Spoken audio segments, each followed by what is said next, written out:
Charlie Munger once said that getting your first $100,000 is the hardest thing you will ever do with money. Harder than the next 900,000. Harder than the million after that. And here's the part almost nobody understands. It has almost nothing to do with how much you earn. I know people making $200,000 a year with less saved than a teacher making 60. Same country, same tax system, completely different results. So what's actually going on? Money, in the beginning, behaves like nothing. Put $1,000 in the market and let it grow 8% a year, and after 12 months you've made $80. $80 for waiting an entire year. You could earn more than that walking dogs on a Saturday. This is where things get interesting, because at $100,000, that same 8% is $8,000 in a single year, without you doing anything. That's a decent used car showing up in your account while you slept. The math didn't change. The size did.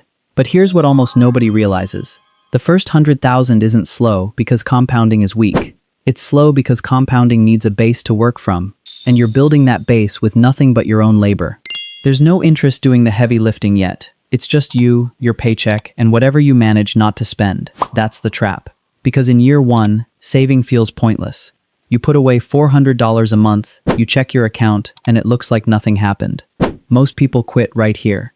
Not because they're lazy, because the feedback is brutally slow, and the brain wasn't built to wait years for a reward. And that's only half the story. The other half is what happens to your spending the moment your income rises. A raise arrives, and almost immediately, life gets a little more expensive. A better apartment, a nicer car. Dinners that used to be a treat become routine. None of it feels reckless in the moment. Each choice, on its own, looks completely reasonable. Here's the mistake almost everyone makes. They wait for the big salary to start saving seriously, not realizing the size of your income was never the problem.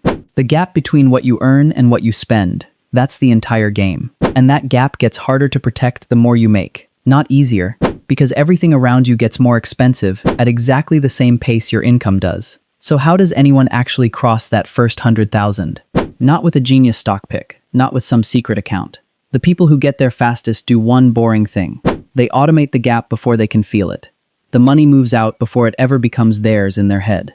No willpower required, because willpower runs out. Automation doesn't. And once that 100,000 exists, something strange happens. The second 100,000 takes less time than the first, even with the exact same monthly savings. Not because you got smarter, because now the money you already have is finally pulling its own weight beside you. At 8%, $100,000 earns you $8,000 a year without lifting a finger. Add your own saving on top of that, and the machine starts moving faster than you are.